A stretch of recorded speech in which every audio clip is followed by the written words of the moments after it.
আমরা নামাজের মধ্যে দোয়া কুনুত পড়ি, সেই দোয়া কুনুতে যে কি ওয়াদাটা করি, অন্তত আমার তো মনে হয় সাধারণ মানুষের মধ্যে 99.9 লোকেরা জানে না দোয়া কুনুতে কি পড়ে, অর্থ বোঝে না। দোয়া কুনুতের মধ্যে বলা হচ্ছে আল্লাহুম্মা ইন্না নাস্তাঈনুকা, হে আল্লাহ আমি তোমার কাছে সাহায্য চাই। আপনি নামাজের ভিতরে বলতেছেন আপনার কাছে, হে আল্লাহ আপনার কাছে সর্বপ্রকারের সাহায্য আপনার কাছে চাই। নামাজের ভিতরে কিসের মধ্যে বলতেছেন? এরপরে বলতেছেন ওয়ানাস্তাগফিরুকা, তোমার কাছে ক্ষমা চাই, গুনাহ করেছি, অনেক গুনাহ করেছি, তোমার কাছে ক্ষমা চাই, কারণ সাহায্য করতে পারো তুমি, গুনাহ মাফ করতে পারো তুমি। গুনাহ মাফ করার ক্ষমতা কি আছে পৃথিবীর কারো? আকাশে জমিনে আল্লাহ ছাড়া মানুষের গুনাহ কেউ মাফ করতে পারে? এরপরে বলতেছি ওয়ানুমিনু বিকা, আয় আল্লাহ আমি তোমার উপর ঈমান এনেছি, পরিপূর্ণভাবে তোমার উপরে ঈমান এনেছি। ওয়ানাতাওয়াক্কালু আলাইক, আর তোমার উপরেই কেবলমাত্র ভরসা করেছি। ঈমান এনেছি তোমার উপরে, ভরসা করছিও তোমার উপরে। এই কথাগুলি যদি আমরা বুঝতাম তাহলে আত্মাটা বড় হয়ে যেত, মাথাটা আল্লাহ ছাড়া কারো সামনে নত হতো না, ঠিক না বেটি? এরপরে বলছি ওয়ানুসনি আলাইকাল খায়র, সর্বপ্রকার কল্যাণের সাথে তোমার প্রশংসা করতেছি। ওয়ানাশকুরুকা, আর তোমার কৃতজ্ঞতা স্বীকার করছি, আমি তোমার শুকর আদায় করি, সর্ব ব্যাপারে তোমার শুকর আদায় করি। আর কি করি? ওয়ালা নাকফুরুকা, আমি কুফরি করি না, অকৃতজ্ঞ নই, আমি তোমার কৃতজ্ঞ বান্দা, আমি অকৃতজ্ঞ নই। একথা আপনি নামাজের মধ্যে বলেন, কিন্তু কৃতজ্ঞতা স্বীকার করেন না। ওয়ানাখলাউ ওয়ানাতরুকু মান ইয়াফজুরুকা, আর আমি ওয়াদা করতেছি এই কথা, তোমার সাথে যারা প্রকাশ্য দুশমনি করে, যারা প্রকাশ্য গুনার মধ্যে লিপ্ত আছে আর তোমার সাথে দুশমনি করে, ওদের সাথে আমার সমস্ত সম্পর্ককে ছিন্ন করে দিলাম। দেখছেন নামাজে কি কইলেন আপনি? আপনি নামাজে কত বড় কথা বললেন।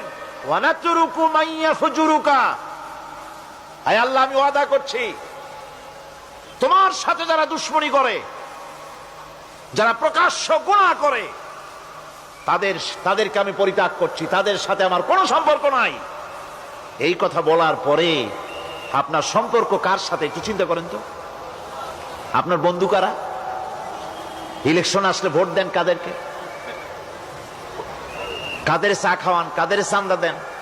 একটু চিন্তা করেন, অঙ্কের সাথে মিলায় নেন। সুতরাং নামাজে কি বলেন সেটা আপনাকে বুঝতে হবে। এরপরে বলা হচ্ছে আল্লাহুম্মা ইয়্যাকা না'বুদু ওয়া লাকা নুসাল্লি, আয় আল্লাহ তাআলা আমি একমাত্র তোমার গোলামি করি।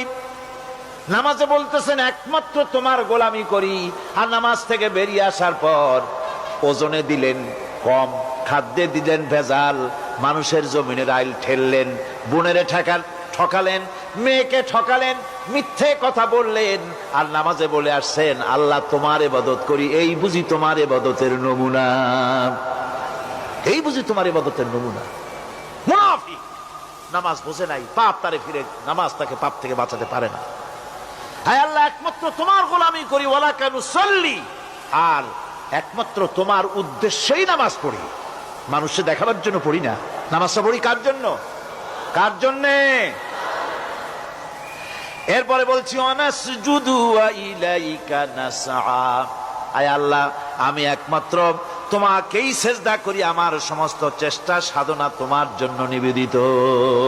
আমার চেষ্টা, আমার জিহাদ, আমার আন্দোলন, আমার বাঁচা, আমার মরা, আমার ব্যবসা, আমার বাণিজ্য, আমার সব তোমার জন্য। কার জন্যে? চিল্লা এখন কার জন্যে? দোয়া কুনুতটা কত বড় গুরুত্বপূর্ণ চিন্তা করেন। এরপরে বলা হচ্ছে ওয়ানাহফিদু ওয়ানারজু রাহমাতাকা, আমরা কষ্ট করি আর তোমার রহমতের আশা করি। হায় আল্লাহ আমরা কষ্ট করতেছি আর তোমার রহমতের আশা করতেছি। ওয়ানাখশা আযাবাকা, আর তোমার আযাবের ভয় করতেছি। হায় আল্লাহ তুমি দয়া করে আযাব থেকে বাঁচাও। ইন্না আযাবাকা বিল কুফফারি মুলহিক, নিঃসন্দেহে আযাব তো কেবলমাত্র কাফেরদের জন্য, জাহান্নামে নিক্ষিপ্ত হবে কাফেরেরা। আয় আল্লাহ তাআলা, আমি তোমার আযাবকে ভয় করতেছি, তোমার জাহান্নামের শাস্তি থেকে আমারে বাঁচাইয়া দাও। জাহান্নামের শাস্তি থেকে যদি বাঁচতে হয় তাহলে দোয়া কুনুতটা